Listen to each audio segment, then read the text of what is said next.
포항시 승격 70주년을 맞아 우리가 살고 있는 포항에 대해 자세히 알아보는 시간 함께 할게요. 포항 읽어주는 남자.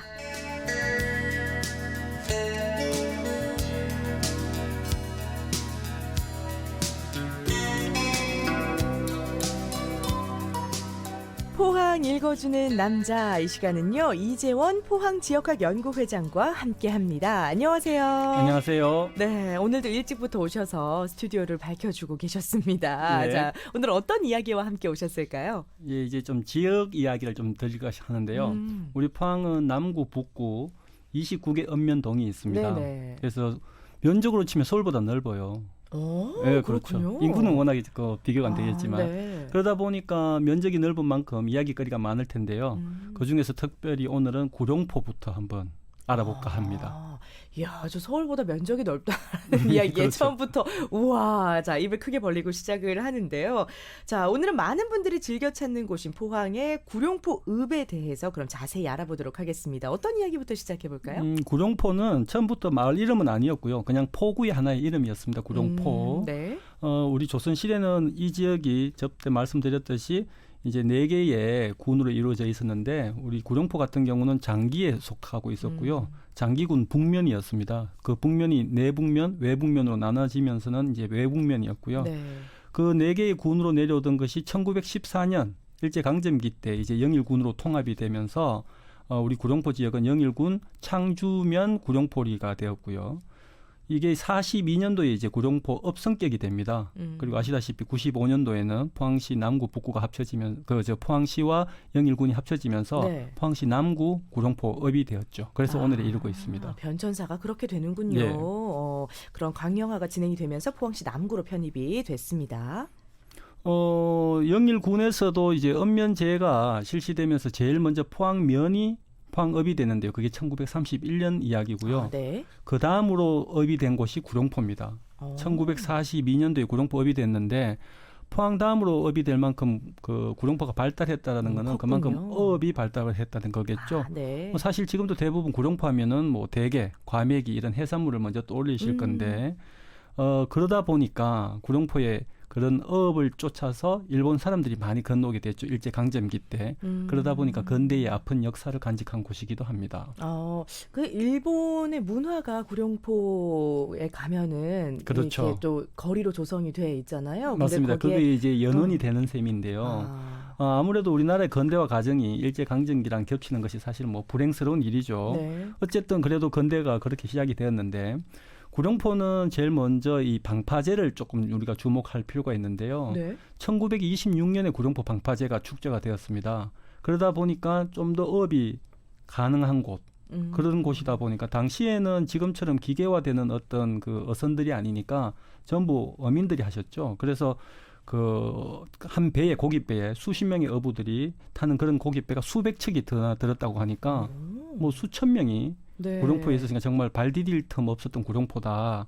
그렇게 할 수 있는데 자료가 하나 있더라고요. 1923년 말 기준의 인구가 나왔는 그 언론에 보도된 게 있는데 당시에 우리나라 인구가 우리나라 사람이 구룡포에 11,000명 정도였고요.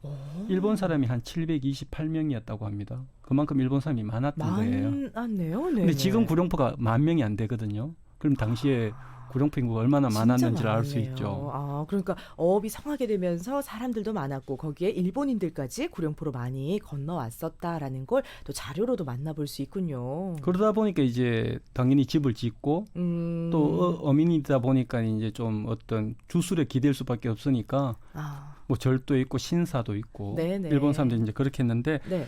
그런 공간을 지금 볼 수도 있는 것이 그 이제 구룡포 공원입니다. 그 구룡포 공원은 말씀하셨던 그 가옥거리 위쪽에 보면은 조금 언덕 위에 구룡포 항이 조망이 되니까 굉장히 멋지더라고요. 땅이 좋은 곳이죠. 네네. 거기다가 당연히 그러니까 일본 사람들은 신사를 지으니까 신사도 짓고 보는 사람은 절도 짓고 그렇게 있었던 거죠.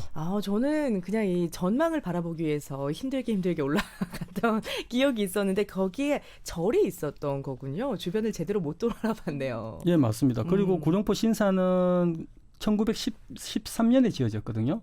이른 굉장히 시기죠? 빨리 지어졌다는 네. 건데요. 실제로 그렇게 빨리 지어졌다는 것은 그만큼 이제 일본 입장에서는 구룡포를 많이 중요시했고 사람들이 많이 건너오게 되는 계기가 되는 건데요. 네. 신사는 이제 우리가 해방 후에 철거가 되었고요. 본원사라고 하는 절은 이후에 해방 이후에 천주교에서 공소로 사용을 했습니다. 그러니까 이제 천주교 성당 말고 네. 공소. 그래 하다가 그 건물 노후화로 이제 뭐 얼마 전에 철거가 되었었고요. 하지만 이제 돌로 만들어진 건축물들은 지금까지 많이 남아 있는데 가장 대표적인 게 일본인 그 도가와 야사부로라는 사람의 그 송덕비가 있습니다. 그러면 도가와 야사부로는 사람 이름이고요. 그 사람은 송덕비? 네. 예, 송덕비는 이제 덕을 기린다라는 뜻일 텐데 네. 도가와 야사부로는 그 이제 일본에서 넘어온 그 어민 중에 한 사람인데요. 네.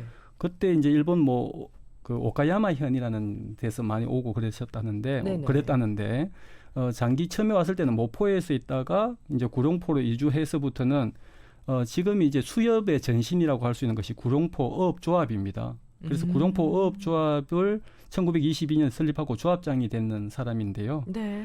뿐만 아니라 그 어떤 공공단체에도 이름을 올리는 등 좀 구룡포 일본 사람들 중에서는 자기들 내에서는 유지 중에 유지다 보니까 잘 나가셨던 분이시군요. 그랬나 봐요. 네. 그러다 보니까 이제 송덕비가 만들어졌는데 우리 한국 사람 입장에서는 그렇지가 않았겠죠, 당연히. 그쵸. 그래서 그 송덕비의 비문이 시멘트로 지금은 발라져 있는 상태로 지금 구룡포 공원에 가면 보실 수 있습니다. 그럼 광복 이후에 좀 어떤 일제의 흔적들을 지우는 의미에서 우리나라에서 시멘트로 덧발랐겠네요. 그렇죠. 이후의 이야기고요. 네네.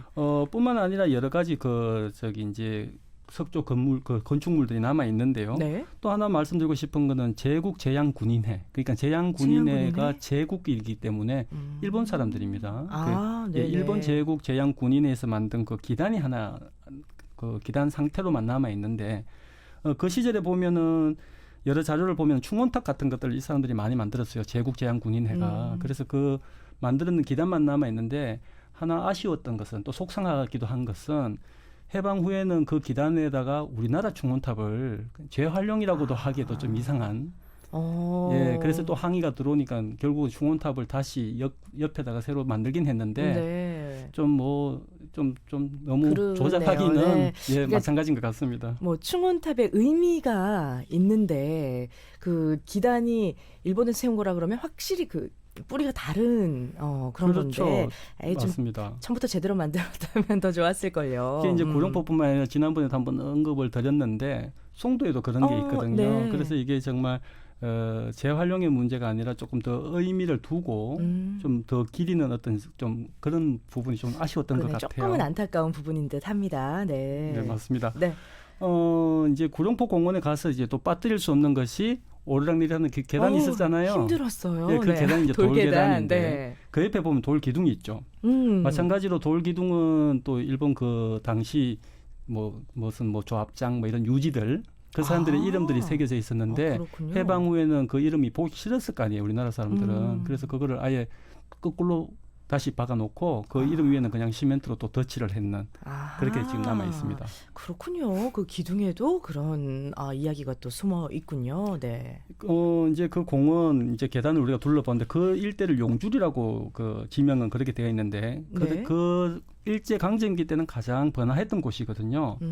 그러다 보니까 건축물도 좀 남아 있다 보니까 지금은 구룡포 일본인 가옥거리로 조성이 되어 있는데 여기서 언급하고 싶은 것은 지금 이제 우리가 포항 방문회로 이제 해서 포항 12경을 발표를 했거든요. 네. 그래서 지금 일본인 가옥거리도 그 12번째로 들어가 있는데 속해 있죠. 네. 그런데 이제 문제는 말이에요.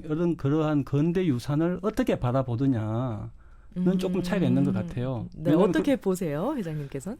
먼저 그쪽에서 나와 있는 거를 제가 말씀을 드리면 네. 황금빛 엘도라도 구룡포를 엘도라도라고 보는데 구룡포는 가난한 일본인 어부에게 새 시대 새 삶을 열어주었다라는 문구가 나오는데요. 구룡포는 분명히 일본 사람들에게 뭔가 새 삶을 열어준 곳이 아니라 분명히 수탈이죠. 약탈이고 그죠. 그래서 이제 시각이 문제가 있는데 이러한 것들이 근대 역사관이나 또 포항시에서 나온 책에서 이런 시각이 있다는 건 좀 문제다.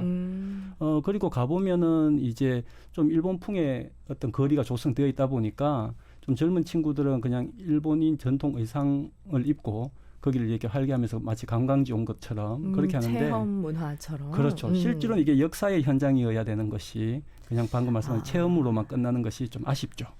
이렇게 말씀해 주시는 걸 듣다 보니까 그러네요. 그러니까 역사의 아픔을 알아가는 공간으로서 찾는다면 우리나라 사람으로서는 그게 훨씬 더 의미가 있진 않을까. 그런 생각을 한편으로 또 해보게 됩니다. 맞습니다. 네. 그래서 이제 구룡포 공원을 오늘 이제 다시 한번 보면 네. 일단 뭐 신사나 절 같은 거는 이제 철거도 되었고요. 그리고 이제 그 비문 같은 경우나 이름을 셌던 데는 이제 훼손도 했고요.